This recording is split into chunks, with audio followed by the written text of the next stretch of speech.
I'm joined by the wonderful young pianist, Chelsea Guo. Chelsea has a debut album out now. It's called In My Voice, Chopin in My Voice. Contains a lot of music by Frédéric Chopin for the piano, as well as a few songs, which Chelsea sings herself. Sort of a double threat there, Chelsea. Welcome to FM 91. Thanks so much, Brad, for having me. I'm so excited to be here. And I'm glad you like the album. I do like the album. It's beautiful. And it is, you can tell that there's a lot of you in this album, right? Just in listening to it, I can sort of get a sense of what's going on with you musically, but also just as an artist coming into their own right. Why don't we start by getting to know you a little bit? Tell us a little bit about yourself. I mean, you're a Chopin specialist. You were a prize winner at the 2020 Chopin Piano Competition. You've lived with this music for much of your life. Tell us a little bit about yourself and then what Chopin means to you. Sure. Well, I'm very flattered by all of that. But I hesitate to call myself a Chopin specialist at all because I feel that I haven't lived long enough or worked long enough with this music to truly be a specialist. But I guess in the regard that I have played a lot of his music, I feel quite comfortable with him and his language. So I started playing piano quite young, and I was introduced to Chopin at a very young age. And I always loved his music, mainly I think because there was something very vulnerable about the way that he spoke, and not in a... when I say vulnerable, I really mean genuine and incredibly personal kind of connection that I felt with Chopin.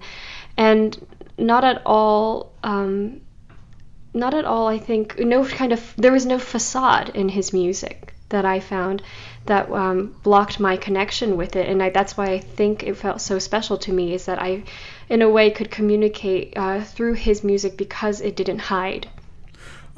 You are singing also on this disc, and I don't think any Chopin pianist has done an album like this where they're actually singing some of the songs associated with Chopin as well as playing them. And it goes beyond being, sort of a gimmicky type thing.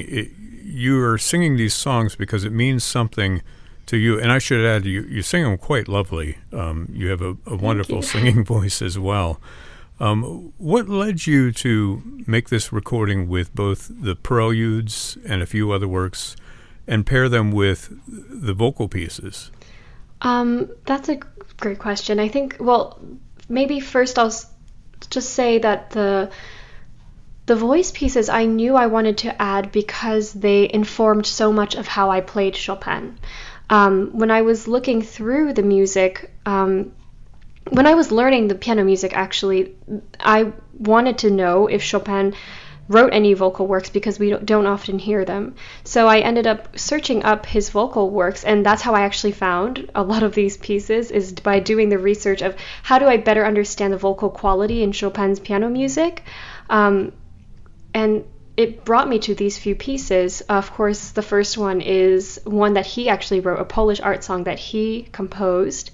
The second one is just such a beautiful setting of his melody that I found from a recording of an operetta singer. And the third I found through the Rossini aria I found through his letters, and the types of embellishments and the types of singers that he adored in his day. And that really all came out of me wanting to better understand his world. And there's always talk about the vocal quality in his music, and I wanted to understand what that actually looked like. What was his actual inspiration? And when I found them, I was like, oh my gosh, I barely hear about this, and it's something that I connect to, and I want to share it. So that's how it ended up tagging along in the album of Chopin piano music.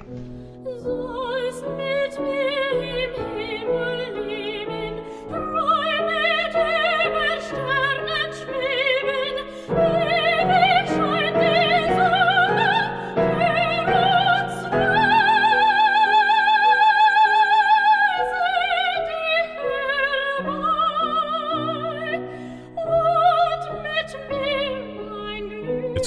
wonderful, and you put them at the end of the program, so it's sort of like the cherry on top.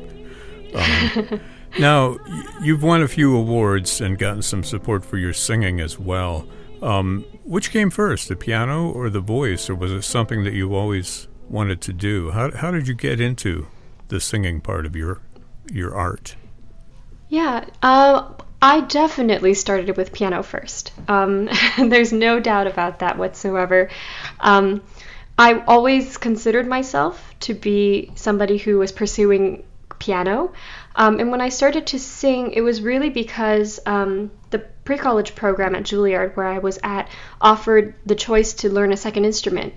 And having done a lot of singing in choirs and in church as a young child, I thought I might as well. Also for a similar reason, as I mentioned before, which is I wanted to better understand, I guess, how composers wrote and how they heard, especially melodic lines. And when I started working on the singing, I began to fall in love with it. I actually had no interest in classical singing before then, but once I started to do it, I loved it. I loved singing opera. I loved singing art song. And it just became, I think, a part of me that now I can't imagine living without. And you're still in school at Juilliard, right? Yes. Now I'm in my undergraduate program. Are they going to make you choose one instrument or the other, or can you sort of forge your own path?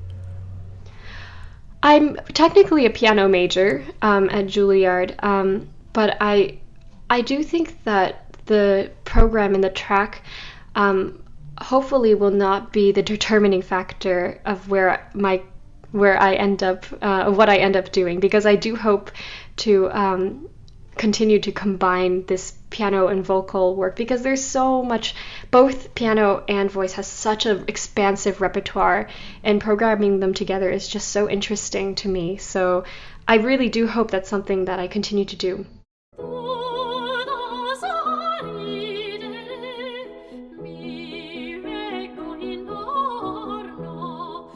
Yeah, now explain to me how you did these vocal tracks. Did you sit at the piano and sing at the same time, or did you record the piano part and then add the voice to it? There are different ways of doing this. So. Oh yeah, so we thought about putting down the piano track first or the vocal track first and layering them. Mainly because it would have been easier also to record that way with a cleaner sound and everything, and it's a lot less tricky for me as a performer to do.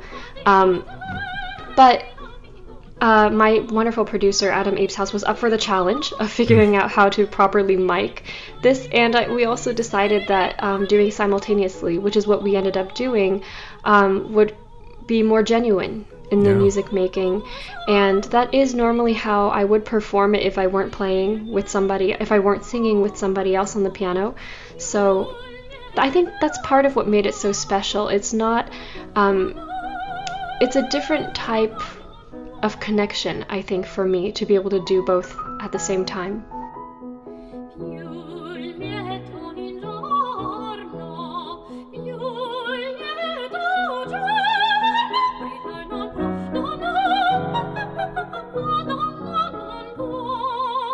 And the fact that you sing, in an operatic type voice, I mean, that's just remarkable that you're able to play the piano and sing that way at the same time and have it captured so well. I'm thinking of down the road when you do vocal auditions, you can play for yourself, save a little money there. Oh yeah, well hopefully. I don't know if they would like that very much, but maybe down the road. I do find actually playing at this point, having done it so much, that people ask me often if there's a lack of support in my voice from sitting down and not having connection to the ground. But actually I think my fingers contact to the keys actually provides a lot of support, physical and breath support, which is interesting. I never thought that would happen.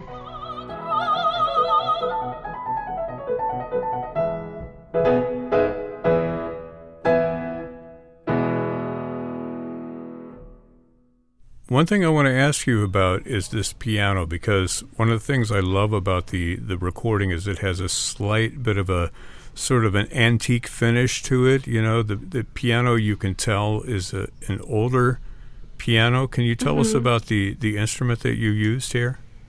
Absolutely. So the instrument that we used belongs to my producer, Adam Abeshouse, who is so wonderful, and his piano is wonderful. His piano's name is Ernie, and he is an 1876 Golden Age Steinway, and it's so beautiful. The instrument itself has a long story to tell that actually I don't think neither myself nor Adam knows the full story of where the instrument has been, but he's seen a lot of people, and I think it's suspected that Clara Schumann, when she did her voice lessons, actually sang with this piano. Wow. So that's a little special detail that was very, very fun for me to know while I was working with it. That's amazing, yeah.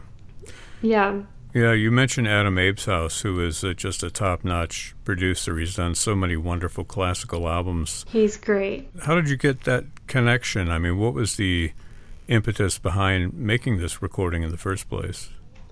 I wanted to record this at some point. I knew that I wanted to.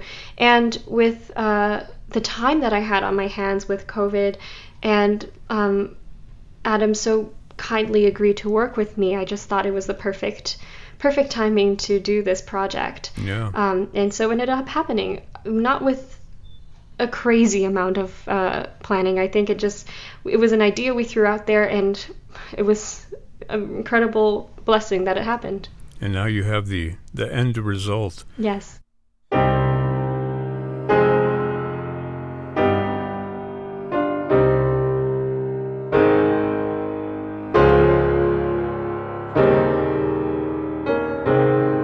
You've got these 24 preludes on here, and just to call them preludes is not really enough, because they're each different. They each have their own personality. 24 short little pieces here that you have to sort of delineate from each other. Can you talk about the preludes themselves, the challenges they presented for you, and the joys, the rewards that you have in playing these particular Chopin pieces? Yes, absolutely. I think the preludes, there's not much that I could say that's not already been said about them, but they're just incredible gems. Each one of them, like you said, prelude is such a deceiving name, because we really think of something that prepares the rest of the program, but they are in themselves each individual masterpieces. And every time I play them, I feel like I discover something new in them, because there's just so many layers of expression and thought that Chopin poured into these pieces. And it's fun because they not only individually, these short little masterpieces, they also cohesively tie together to tell one big story, and they connect together in such incredibly intricate ways. So to perform them, I think, is always such a joy. It's one of my favorite pieces, I think, that I've ever performed, and every experience is new. It's completely different from another. And I was listening to my recording, and I was like, wow, if I could do it again now, I can only imagine how different it would be. There's just so much to explore.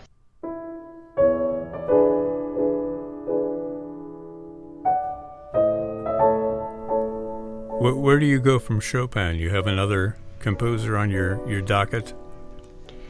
Oh, well, I play a lot of other music, of course, but one program that I've been doing recently that I love also is Schumann's Kinderszenen with the Frauenliebe und Leben set. Yeah, and you sing it, obviously. Yeah, I sing and play that, and that is so special. I recorded it recently just for a virtual concert, and that was also one of the most meaningful, I think, recordings or performances I've done. That and this album, so special to me. Well, there are definitely opportunities out there for your talents. And I have to say, we started the conversation with you saying, you don't consider yourself a Chopin specialist, and that you haven't lived long enough, to really do justice to these works. But I have to say, coming from my end, having listened to a lot of Chopin recordings, it's nice to hear the freshness of your interpretation, and that's tempered by the way the piano sounds itself. It's just a lovely, lovely album. I'm so thankful that that I got to share it, and I'm very appreciative of that you like it. Well, if I didn't like it, we wouldn't be talking right now. So, for what that's worth, if folks want to catch up with you online or social media, you have a website or you have a presence there? Yes, I have a website, chelseaguopiano.com, and most social medias, I think you can find me. Yeah, just do a Google search and they'll find you. We'll link to your website from ours as well when we post this conversation. Chelsea Guo, pianist and singer, whose debut album is called Chopin in My Voice. It's from Orchid Classics, out now. Chelsea, thanks so much for talking with us about this new album here on FM 91. Thanks so much, Brad.